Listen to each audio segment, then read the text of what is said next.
Hello students, today our topic is HTML and in this lecture we are going to discuss different forms and we will see how we can create form using HTML. So let's start.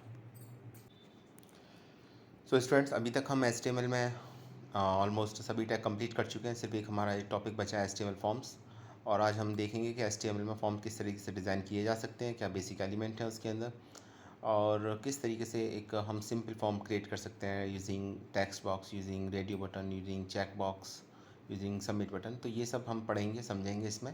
और इसके बाद आप जो भी अपनी website बना रहे हैं, जो आपका प्रोजेक्ट है, उसमें एक फॉर्म का एक पेज ज़रूर अटैच कर दीजिएगा क्योंकि वो आपका उसका पार्ट होना चाहिए फाइनल प्रोजेक्ट का। तो सबसे पहले बात स्टार्ट करते हैं HTML फॉर्म से। An HTML form is use to collect user input. The user input is most often send to your server for processing. देखिए HTML फॉर्म का हम यूज़ क्यों करते हैं? अगर हमें इन्फॉर्मेशन यूज़र से कलेक्ट करनी है तो हम HTML फॉर्म का यूज़ करेंगे। फॉर एग्जांपल आपको अपनी फ़ीस सबमिट करनी है तो आप अपनी पर्सनल डिटेल, अपनी बैंक के अकाउंट की डिटेल, ठीक है, ये सब फुलफ़िल करते हैं आपकी।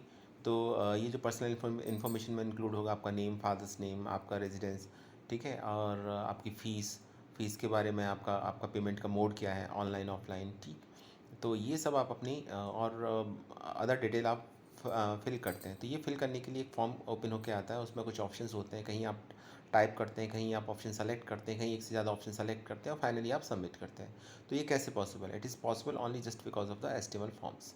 तो आज हम समझेंगे कि HTML में फॉर्म किस तरीके से बनाए जा सकते हैं और आप भी HTML फॉर्म बना सकते हैं ईजिली। एग्जाम के पॉइंट ऑफ व्यू से बहुत इंपॉर्टेंट पार्ट है। So an HTML form is use to collect user input. तो HTML फॉर्म हम इसलिए बनाते हैं ताकि हम यूज़र से इनपुट को कलेक्ट कर सकें और उसके बाद एक बार यूज़र से इनपुट कलेक्ट होने के बाद क्या होगा, ये सर्वर पर फर्दर प्रोसेसिंग के लिए भेज दिया जाता है और फिर ये आपका स्टोर हो जाता है। तो अब यहाँ पर जब आपको फॉर्म क्रिएट करना है तो आपको फॉर्म एलिमेंट का यूज़ करना पड़ेगा। तो फॉर्म क्रिएट करने के लिए फॉर्म एलिमेंट, एलिमेंट का नेम फॉर्म है, रेड कलर से मार्क है, आप इजीली देख सकते हैं। So the HTML form element is use to create an HTML form for user input. User input के लिए आप HTML फॉर्म का यूज़ कर सकते हैं। तो फॉर्म लिखेंगे, फॉर्म के अंदर ये देख सकते हैं, फॉर्म्स के जितने भी एलिमेंट्स हैं उनको मेंशन करेंगे और फिर फॉर्म को क्लोज कर देंगे क्योंकि ये कंटेनर टैग है। तो इस तरीके से हम फॉर्म डिज़ाइन कर सकते हैं। So the form element is a container for different types of input statements such as the text field, check boxes, radio button, submit button, etc. तो फॉर्म एलिमेंट में हम डिफरेंट टाइप्स के input element होते हैं, जैसे text field है, check box है, radio button है, सबमिट बटन है। ये हम सब ले सकते हैं और देखेंगे हम इसमें किस तरीके से हम इनको लेते हैं। तो इसको समझने की कोशिश करते हैं और एक प्रोग्राम बनाएंगे आज और फिर देखेंगे हम कि किस तरीके से प्रोग्राम को एग्जीक्यूट करने पर आउटपुट आपका डिस्प्ले होता है स्क्रीन पर। First of all input element. तो सबसे पहले आपको इनपुट एलिमेंट को समझना होगा, बहुत इंपॉर्टेंट एलिमेंट है, इसके बिना आप फॉर्म डिज़ाइन नहीं कर सकते। सो the HTML input element is the most used form element. सबसे ज़्यादा यूज़ होता है ये आपका इनपुट एलिमेंट में जब कभी भी हम फॉर्म डिज़ाइन करते हैं। और इसके साथ एक एट्रीब्यूट यूज़ होता है और इस एट्रीब्यूट का नाम है टाइप। तो the N input element can be displayed in many ways depending on the type attribute. तो ये कई तरीके से रिप्रेजेंट होता है, ये डिपेंड करता है कि टाइप एट्रीब्यूट की वैल्यू आपने क्या ली है। तो फॉर्म के अंदर हम इनपुट लेते हैं और फिर इसके साथ हम टाइप एट्रीब्यूट को मेंशन करते हैं, ये बताने के लिए कि हम किस टाइप का डेटा हम लेने जा रहे हैं फॉर्म के अंदर। तो कुछ एग्जाम्पल है, एक छोटा सा एग्जाम्पल समझेंगे। देखिए अब आप क्या क्या ले सकते हैं, पहले मैं आपको ये बता देता हूँ। तो सबसे पहले तो सिंपल आपको एक इन्फॉर्मेशन, एक बॉक्स की फॉर्म में आपको टेक्स्ट इन्फॉर्मेशन अगर स्टोर करनी है तो उसके लिए आप क्या लेंगे, टेक्स्ट बॉक्स लेंगे। क्या लेंगे? टेक्स्ट बॉक्स लेंगे। क्लियर? वेट ए सेकेंड। ओके, तो हम उसके लिए क्या लेंगे, हम उसके लिए टेक्स्ट बॉक्स लेंगे। तो उसके लिए हमें क्या करना पड़ेगा, हमें लिखना पड़ेगा input type is equal to text. अगर आपको टेक्स्ट बॉक्स लेना है, एक सिंगल लाइन टेक्स्ट होगा जिसमें आप 20 कैरेक्टर तक इजीली मेंशन कर सकते हैं। तो जैसे आपका नेम है, फादर्स नेम है, ठीक है, आप तो आईडी है, इस तरीके से आप, अगर आपको सिंपल एक इनपुट लेना है, छोटा इनपुट लेना है, तो आप input type is equal to text mention करेंगे। ये तब मेंशन करेंगे जब हमें इनपुट टेक्स्ट की फॉर्म में चाहिए और साइज़ इसका बहुत छोटा होना चाहिए। नेक्स्ट है type, input type is equal to radio. अगर हम टाइप की वैल्यू रेडियो लें तो एक्चुअली ये रेडियो बटन क्रिएट करता है। अब रेडियो बटन का क्या मतलब है? रेडियो बटन का मतलब है for select many choices out of, for select one choice out of many choices. तो एक से ज़्यादा ऑप्शंस दे रखे हैं, जैसे मल्टीपल चॉइस क्वेश्चंस होते हैं, आप सेलेक्ट करते हैं, तो क्या है आपका, वो एक रेडियो बटन है। आपको डिफरेंट ऑप्शन दे रखे होते हैं और आपको उनमें से कोई एक ऑप्शन पिक करना होता है। तो इस तरीके की इस तरह की अगर आपको चाहिए फॉर्म के अंदर अपनी फैसिलिटी, तो आप लिखेंगे input type is equal to radio. ठीक है, तो याद रखिएगा उसमें से फिर मल्टीपल ऑप्शन में से कोई एक ऑप्शन आपको पिक करना पड़ता है। ठीक, नेक्स्ट आता है चेक बॉक्स। तो इसके लिए आपको क्या करना पड़ेगा, इसके लिए लिखना पड़ेगा आपको input type is equal to check box. ऐसा करने से क्या होगा, ऐसा करने से ये होगा कि आप एक से ज़्यादा वैल्यू सेलेक्ट कर सकते हैं, ठीक है, एक से ज़्यादा वैल्यू सेलेक्ट कर सकते हैं। एक बॉक्स की फॉर्म में आता है। देखिए रेडियो बटन में क्या होता है, सर्किल की फॉर्म में आपका ऑप्शंस अवेलेबल होते हैं और out of these available options you have to select only one option. But in the case of checkbox basically represented by a rectangular by a rectangle sign, and you may select more than one option when the input type is checkbox. तो checkbox type जब कभी declare होगा तो उसमें एक facility पहली तो आपको ये रहेगा कि आप एक से ज़्यादा ऑप्शंस को सेलेक्ट कर सकते हैं, first and the most important thing. और सेकंड इंपॉर्टेंट थिंग ये है इसके अंदर कि एक से ज़्यादा ऑप्शन सेलेक्ट करने के साथ कि इसका जो रिप्रेजेंटेशन होता है ना वो आपका एक स्क्वायर की फॉर्म में या रेक्टेंगल की फॉर्म में, आप समझ सकते हैं, एक स्क्वायर समझें तो ज़्यादा बेहतर रहेगा, एक स्क्वायर की फॉर्म में होता है। तो आप उसमें से एक से ज़्यादा ऑप्शन सेलेक्ट कर सकते हैं, ठीक। तो चेक बॉक्स जब कभी फॉर्म में दिखाई दे तो आप टिक कर सकते हैं, ठीक है। और एक से ज़्यादा ऑप्शन, जैसे आपकी हॉबीज़ क्या हैं, तो मान लीजिए प्लेइंग क्रिकेट एक हॉबी है, लिसनिंग म्यूज़िक एक हॉबी है, ठीक है, और वॉचिंग मूवीज़ एक हॉबी है। तो अभी आप ऑब्वियसली हॉबीज़ एक से ज़्यादा हो सकती हैं, तो उस केस में आपको क्या करना पड़ेगा, उस केस में आपको फॉर्म इस तरीके से डिज़ाइन करना पड़ेगा कि यूज़र उसमें से एक से ज़्यादा ऑप्शन सेलेक्ट कर सकें। तो उसके लिए आपको लिखना पड़ेगा input type is equal to check box. तो चेक बॉक्स में हम एक से ज़्यादा ऑप्शन सेलेक्ट कर सकते हैं, टिक कर सकते हैं, और इसके लिए एक स्क्वायर का सिंबल बना आता है, आपको टिक करना पड़ता है और आप उसको सेलेक्ट कर सकते हैं। तो उसमें आपको करना सिर्फ ये होगा कि अगर अपने फॉर्म में आप चेक बॉक्स चाहते हैं तो input type is equal to check box mention करना होगा। आई थिंक रेडियो बटन में और चेक बॉक्स में डिफरेंस क्लियर हो गया होगा। रेडियो बटन में मल्टीपल चॉइस होती हैं आपकी, multiple out of multiple options you have to select only one option, that is in the case of the radio button. But in the case of checkbox you have to select only the one option out of, you may select more than one option out of many options. तो ये check box का है। और representation की बात है, radio button circle के through represent होता है और चेक बॉक्स जनरली स्क्वायर के थ्रू रिप्रेजेंट होता है। नेक्स्ट आता है इनपुट टाइप सबमिट। तो फाइनली क्या करना होता है कि जब देखिए हम कंप्लीट फॉर्म फिलअप कर देते हैं तो एक फाइनली एक सबमिट का बटन होना चाहिए। देखिए आपने गूगल फॉर्म पर भी फॉर्म देखा होगा आपने, ठीक है। आप माइक्रोसॉफ्ट टीम पर भी आप जब एग्ज़ाम देने जाते हैं तो फॉर्म ऑफिस है, उसको उसके थ्रू भी आप पेपर सबमिट करते हैं। तो यहाँ पर भी आप पेपर को फाइनली सबमिट करते हैं तो एक सबमिट बटन होता है जो इस बात के लिए होता है कि हाँ आपने आपने जितनी भी डिटेल थी, रिक्वायर्ड डिटेल्स थी, वो सब फिलअप कर दी हैं और अब फाइनली आप उसे सबमिट करने जा रहे हो। तो उसके लिए एक सबमिट बटन होना चाहिए। तो सबमिट बटन पर क्लिक करने से फाइनली आपका फॉर्म सबमिट हो जाता है। तो उसके लिए आपको क्या करना होता है कि अगर आप भी अपने फॉर्म में ये ऑप्शन चाहते हैं तो आपको लिखना पड़ेगा input type is equal to submit. तो input type is equal to submit लिखना पड़ेगा। ऐसा करने से आपका जो डेटा है वो आपका सबमिट हो जाएगा। नेक्स्ट है input type is equal to button. अगर आप input type is equal to button लिखते हैं तो आपको एक क्लिकेबल बटन मिल जाएगा। क्लिकेबल बटन का मतलब इस पर क्लिक करेंगे तो जिस पर आप क्लिक कर सकते हैं आसानी के साथ। तो ये 5 डिफरेंट ऑप्शन है। पहला है आपका टेक्स्ट, दूसरा है आपका रेडियो, थर्ड है आपका इनपुट चेक बॉक्स, थर्ड है फोर्थ है आपका सबमिट और फिफ्थ है आपका बटन, ठीक है।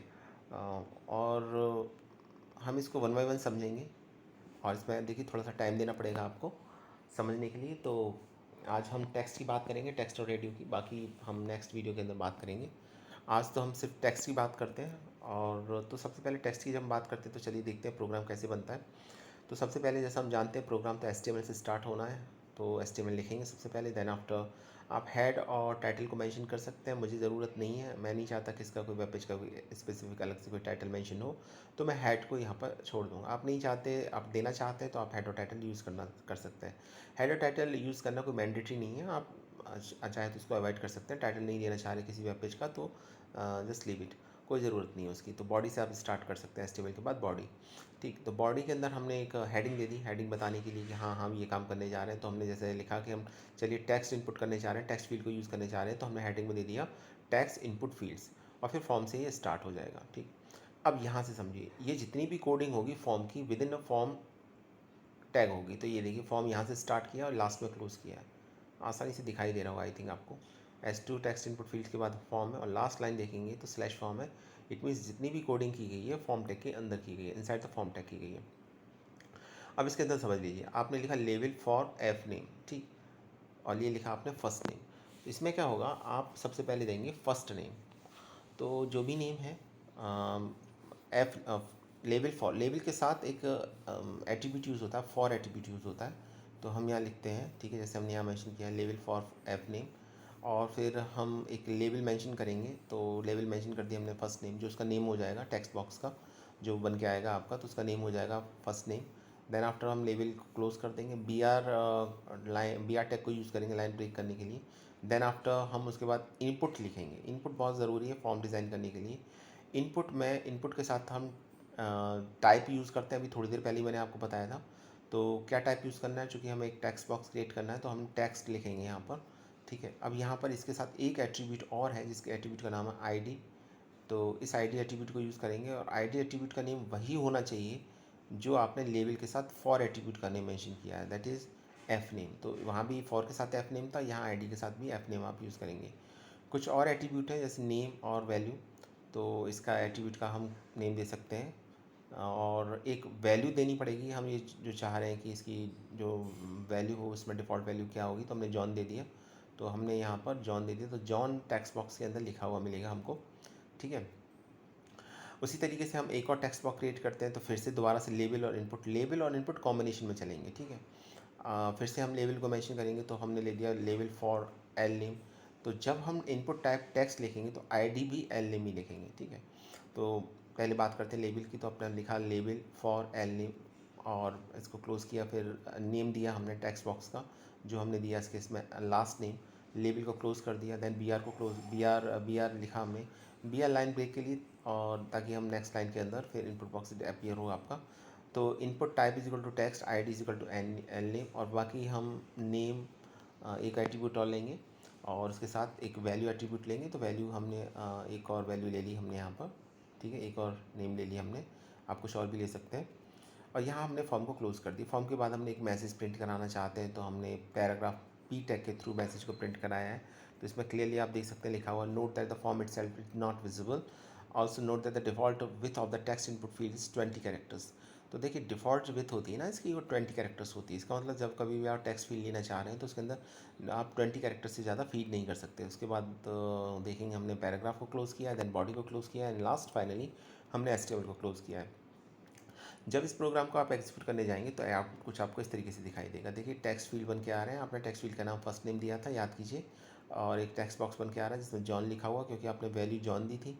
इसी तरीके से एक टेक्स्ट बॉक्स और बना है आपका जिसका नेम लास्ट नेम है, और टेक्स्ट बॉक्स के अंदर वैल्यू आपने डो दे रखा था। तो ये आपका मेंशन हो रहा है। अब इसको एक बार फिर से कोडिंग में जाते हैं, फिर से एक बार देखते हैं कि क्या किया था हमने। लेबल में फॉर एफ नेम, ठीक, टाइप इजिकल टू टेक्स्ट था इसलिए टेक्स्ट बॉक्स बन के आया है, क्लियर। आपने लेबल में मेंशन किया था फर्स्ट नेम, इसीलिए फर्स्ट नेम लिखा हुआ आ रहा है। तीसरी इंपॉर्टेंट बात, थर्ड इंपॉर्टेंट थिंग, फॉर के साथ आपने लेबल में जो फॉर एट्रीब्यूट यूज़ किया उसकी जो वैल्यू एफ नेम है, सेम वैल्यू हम आईडी के साथ लिखते हैं। इसको याद कर लीजिए, इसको समझ लीजिए। लेबल में फॉर के साथ जो हम एट्रीब्यूट की वैल्यू लिखते हैं, सेम वैल्यू हम आईडी के साथ भी लिखते हैं। इनपुट के साथ कुछ और भी आपके एट्रीब्यूट है, वो है नेम और वैल्यू।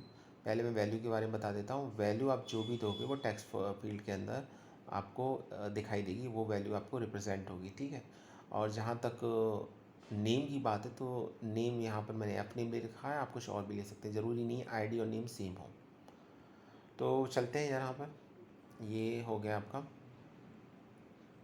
देखिए ये लिखा हुआ है, the form it self is not visible, also not that the default width of the input field is 20 characters. यहाँ पर आप ये बात समझ लीजिए कि फॉर्म अपने आप में विजिबल नहीं होता है, तो डिफ़ॉल्ट जो विथ होती है वो 20 कैरेक्टर्स की होती है। जहाँ तक लेबल की बात करें, थोड़ा लेबल पर आते हैं, एक बार थोड़ा सा इसको और डिस्कस कर लेते हैं। Notice the use of the label element in the example above. इसमें पहले हम लेबल का यूज़ समझ लेते हैं कि लेबल को यूज़ क्यों किया गया है। The first and the most important thing about the label tag is the label tag defines A label for many forms element. एक से ज़्यादा फॉर्म्स एलिमेंट के लिए ये लेबल डिफाइन करता है, clear. The label element is useful for screen reader user because the screen reader will read out lot of label when the user focus on the input element, and the label element also helps user who have difficulty checking on very small regions such as the radio button or check boxes, because when the user click the text within the label element it toggle the radio button or check box। And the for attribute, अब देखिए सबसे important बात जो मैं आपको बताना चाह रहा था, जो मैंने आपको पहले 2 बार भी बता चुका हूँ ऑलरेडी इस वीडियो में। The for attribute of the label tag should be equal to the ID attribute of the input element to bind them together, ठीक है। तो फॉर के साथ जब आप फॉर एट्रीब्यूट यूज़ करते हैं जब लेबल के साथ, और इनपुट के साथ जो आईडी एट्रीब्यूट यूज़ करते हैं, तो दोनों की वैल्यू सेम होनी चाहिए, तभी ये आपस में बाइंड हो सकते हैं एक दूसरे के साथ, अदरवाइज़ बाइंड नहीं होंगे। तो ये लेबल टैग का काम था, ठीक है।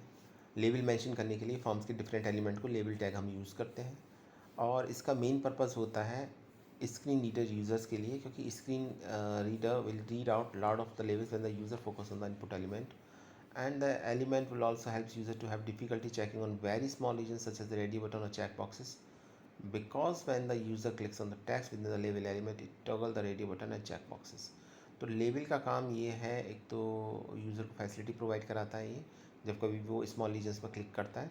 दूसरा काम इसका ये है आपका कि ये आपको जब कभी भी आपको लेबल एलिमेंट आप यूज़ करते हैं, ठीक है, तो उसमें आपको इनपुट का जब यूज़ करते हैं तो लेबल की फॉर एट्रीब्यूट की वैल्यू इनपुट के आईडी की इक्वल होनी चाहिए, तभी ये दोनों बाइंड होंगे, अदरवाइज़ बाइंड नहीं होंगे, ठीक है। तो ये भी एक इम्पॉर्टेंट बात है।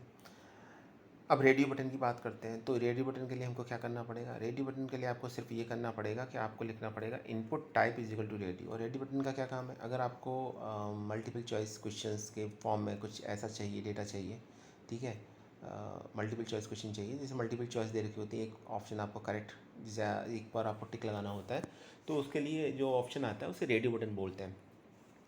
So the radio button defines a radio button. Radio buttons let a user select one of the limited number of choices.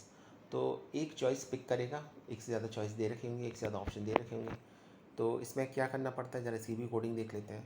पहले डॉक टाइप से, डॉक टाइप की फुल फॉर्म आपको मालूम ही है क्या होती है। डॉक टाइप की full form document type. Document type क्या है इसका? HTML। Then after HTML head और टाइटल मैंने यूज़ नहीं किया, बॉडी से स्टार्ट किया है। एक हेडिंग दे दी S2 रेडियो बटन, ये बताने के लिए कि जो प्रोग्राम रेडियो बटन से रिलेट करता है आपका। उसके बाद एक पैराग्राफ को प्रिंट कराया है, तो लिखा है मैंने choose your favourite web language, ठीक है। अब यहाँ से जैसे हम जानते हैं कि अगर आपको फॉर्म डिज़ाइन करना है HTML के अंदर, तो हमें फॉर्म एलिमेंट का यूज़ करना पड़ेगा। तो हमने यहाँ भी फॉर्म एलिमेंट का यूज़ किया, हमने लिखा फॉर्म। तो input type is equal to radio, ID is equal to HTML। अब देखिए टाइप आपने रेडियो कर दी, तो इसका मतलब टाइप तो रेडियो हो गया, क्लियर। ID जो लिखेंगे आप, वही आपका जब आप इनपुट लिखेंगे तो okay okay wait a second, okay. तो इस प्रोग्राम में हमने इनपुट को पहले लिखा, लेबल को बाद में। लास्ट प्रोग्राम के अंदर अगर हम देखेंगे तो हमने लेबल पहले मेंशन किया था, इनपुट बाद में। तो बेसिकली पेयर में वर्क करते हैं, फ़र्क सिर्फ इतना है कि इसमें हमने बाद में लेबल को मेंशन किया। तो जब हम देखते हैं input type is equal to radio, ID is equal to HTML, तो आप नीचे जो लेबल मेंशन कर रखा है इसमें फॉर के साथ HTML दे रखा है, ये दोनों सेम होना चाहिए, ये दोनों को कंबाइन करता है। तो पेयरिंग इसकी वजह से हो रही है। ये फ़र्क नहीं पड़ता कि पहले आपने क्या लिखा है, इनपुट को लिखा है या पहले आपने लेबल को लिखा है, इट डज़न्ट मैटर, आप दोनों को आगे पीछे करके लिख सकते हैं। लेकिन अगर आपको पेयरिंग करनी है, तो आप पेयरिंग करने के लिए यह आपको बात आपको समझनी होगी, याद रखनी होगी कि लेबल में जो हम फॉर के साथ फॉर एट्रीब्यूट की जो वैल्यू देते हैं, सेम वैल्यू हम इनपुट में, आपका इनपुट एलिमेंट में ID एट्रीब्यूट की सेम वैल्यू देते हैं। तो यहाँ पर देखिए, जैसे मैंने लिखा है input type is equal to radio, तो ऑब्वियसली यहाँ पर एक रेडियो बटन डिज़ाइन करने जा रहे हैं। ID is equal to HTML है, तो हम देखेंगे लेवल फॉर के साथ भी HTML दे रखा है आपने, ठीक है। तो ये है। नेम आप कुछ भी दे सकते हैं, नेम दे दीजिए, जैसे दे दी मैंने favourite underscore language, value HTML दे दी है हमने, तो HTML शो होगा उसमें। अच्छा, सेकंड हम देते हैं, एक और रेडियो बटन क्रिएट करते हैं, तो लिखा input value equal to radio, ID CSS ले लिया, तो ऑब्वियसली वैल्यू उनके साथ फॉर की जो एट्रीब्यूट की वैल्यू वो भी CSS होनी चाहिए। तो नीचे लाइन में हम देख सकते हैं, लास्ट जो लाइन लिखा हुआ है, लेवल फॉर इक्वल टू CSS लिखा हुआ है, ठीक है। तो ये लेबल का नेम CSS हो जाएगा। यहाँ पर फर्स्ट में लेबल का नेम HTML हो जाएगा, सेकंड में लेबल का नेम CSS हो जाएगा। नेम हमने फेवरेट अंडरस्कोर लैंग्वेज लिया है, ठीक है, और वैल्यू हमने CSS लिया है, तो इस CSS वैल्यू से ये फिल हो जाएगा। तो ये यहाँ तक BR से हमने लाइन को ब्रेक करने का काम किया है। एक और रेडियो बटन लिया है, बनाया हमने, फिर एक से लिखा है input type is equal to radio, ID JavaScript लिया है। तो ऑब्वियसली जब हम लेवल को डिफाइन करेंगे, जो हमने बाद में किया है, तो फॉर के साथ हम एट्रीब्यूट की वैल्यू जावास्क्रिप्ट लेंगे, जो हम देख सकते हैं सेकंड लाइन के अंदर, लेवल for is equal to JavaScript. Name आप फिर से लिया अपने फेवरेट अंडरस्कोर लैंग्वेज, कुछ और भी ले सकते हैं। वैल्यू आपने जावास्क्रिप्ट लिया है, तो वैल्यू आपकी जावास्क्रिप्ट होगी इसकी। उसके बाद लेवल को डिफाइन किया है, जैसे हम देख सकते हैं, level is equal to level for is equal to JavaScript, और फिर लेवल का नाम दिया हमने जावास्क्रिप्ट, और फिर लेवल को क्लोज़ किया, और फिर लास्ट में हमने फॉर्म को क्लोज़ किया, देन बॉडी को क्लोज़ किया, देन HTML को क्लोज़ किया। तो रेडी बटन आपको इस तरीके से दिखाई देगा। तो और ठीक है, ये 3 ऑप्शंस आएंगे आपको। फर्स्ट आएगा HTML, दूसरा आएगा CSS और थर्ड आएगा जावास्क्रिप्ट। तो 3 ऑप्शन आपको दिखाई दे रहे हैं, ठीक है। ये रेडी बटन है और इनमें से आप किसी एक को पिक कर सकते हैं आसानी के साथ। तो ये ध्यान रखिएगा। ये रेडी बटन है आपका, क्लियर। रेडी बटन में याद रखिएगा सिर्फ एक ऑप्शन ही आप पिक कर सकते हैं नॉर्मली, जबकि चेक बॉक्स में हम एक से ज़्यादा ऑप्शंस को टिक कर सकते हैं। तो ये डिफरेंस होता है रेडी बटन में और चेक बॉक्स में, तो उसको याद रखिएगा। अगर हम बात करें चेक बॉक्स की, तो चेक बॉक्स के लिए हमको क्या करना पड़ेगा, हमको लिखना पड़ेगा input type is equal to check box. Check box को डिफाइन करना है, बाकी सब कुछ पहले की तरह रहेगा, उसमें कुछ बहुत ज़्यादा चेंज करने की ज़रूरत नहीं है। जो समझना है वो ये समझना है कि check box let user select 0 और more option of a limited number of choices. इसमें एक से ज़्यादा चॉइसेस को सेलेक्ट कर सकता है, और ये अगर वो चाहे कि इसमें से कोई सेलेक्ट नहीं करना चाह रहा तो वो भी पॉसिबल है। तो ये नहीं है मिनिमम 1 है, मिनिमम कितना है, मिनिमम 0 है, ठीक है। तो मिनिमम 0 से लेके मैक्सिमम कितने भी जा सकता है, जितने ऑप्शन हैं वो सभी ऑप्शन भी सेलेक्ट कर सकता है। तो एक चेक बॉक्स का एग्जांपल देख लेते हैं। प्रोग्राम HTML से स्टार्ट हुआ है, बॉडी, देन उसके बाद S2 में हमने हेडिंग दी है, हेडिंग का नाम दिया हमने चेक बॉक्सेस। ओके, ठीक है, कोई दिक्कत नहीं, ठीक। उसके बाद पैराग्राफ दिया, पैराग्राफ के अंदर हमने देखा है यहाँ पर एक पैराग्राफ दे दिया हमने, ठीक है। यहाँ से स्टार्ट होता है आपका फॉर्म। फॉर्म के साथ हमने एक एट्रीब्यूट एक्शन यूज़ किया है, उसको कल हम डिस्कस करेंगे डिटेल में। आज हम बिल्कुल सिंपल फॉर्म के बारे में बात कर रहे हैं यहाँ पर। तो इनपुट और लेबल को हम पेयर करते हैं, ये हम जानते हैं। पहले आप लेबल मेंशन कर सकते हैं, बाद में इनपुट, या पहले इनपुट बाद में लेबल, डजेंट मैटर। अब मैटर ये करता है आपका कि इसमें लेबल के साथ जो फॉर एट्रीब्यूट की वैल्यू है वो इनपुट में ID की वैल्यू होनी चाहिए। तो हमने लिखा है input type is equal to check box, ID is equal to vehicle 1, name vehicle 1 हो जाएगा, तो नेम उसका व्हीकल 1 हो जाएगा, वैल्यू उसकी बाइक हो जाएगी। लेबल में दिया, देखिए लेबल के साथ जब मैंने फॉर एट्रीब्यूट यूज़ किया है तो इसकी वैल्यू व्हीकल 1 दी है, ठीक है। और आई हैव ए बाइक, इसका नेम है, लेबल हो जाएगा।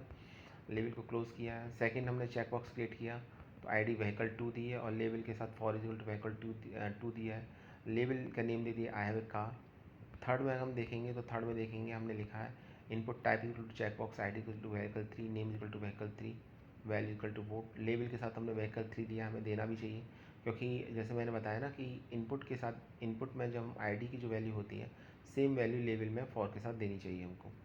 और लास्ट में हमको फॉर्म को सबमिट करना होता है। तो सबमिट के बारे में हम हालांकि बाद में बताएंगे, लेकिन यहाँ थोड़ा सा इंट्रोडक्शन दे देते हैं। अगर आपको सबमिट बटन बनाना है तो आप लिखेंगे input type is equal to submit और वैल्यू भी लिखेंगे उसकी सबमिट, और फिर फॉर्म को क्लोज कर देंगे। देन आफ्टर बॉडी को क्लोज करेंगे, लास्ट में HTML को क्लोज करेंगे। कुछ इस तरीके से आएगा। ये चेक बॉक्स है, आप इसमें से एक से ज़्यादा ऑप्शंस को पिक कर सकते हैं, सेलेक्ट कर सकते हैं। जैसे हमने वैल्यू दी थी आई have A bike, I have a car, I have A vote, तो इनमें से एक से ज़्यादा ऑप्शन को आप सेलेक्ट कर सकते हैं। लास्ट में सबमिट बटन पर क्लिक करने पर इस फॉर्म से रिलेटेड इन्फॉर्मेशन सबमिट हो जाएगी, ठीक है। तो ये आपका चेक बॉक्स था। तो आई होप स्टूडेंट आज के लिए इतना सफिशिएंट है, और उम्मीद है कि आपको ये चीज़ें समझ में आ चुकी होंगी किस तरीके से रेडी बटन, चेक बॉक्स और टेक्स्ट बॉक्स क्रिएट किए जाते हैं। कल हम इसके बारे में थोड़ा सा और डिटेल में पढ़ेंगे, समझेंगे। तो ये जो प्रोग्राम थे जो मैंने आपको बताए, ये फाइल मैं आपको ग्रुप में सेंड कर दूंगा, और आप इसको प्रोग्राम को एग्जीक्यूट करके देख लीजिए, चेक करके देख लीजिए, क्योंकि बहुत इंपॉर्टेंट है एग्ज़ाम के पॉइंट ऑफ व्यू से। फॉर्म आपको अच्छी तरीके से आना चाहिए।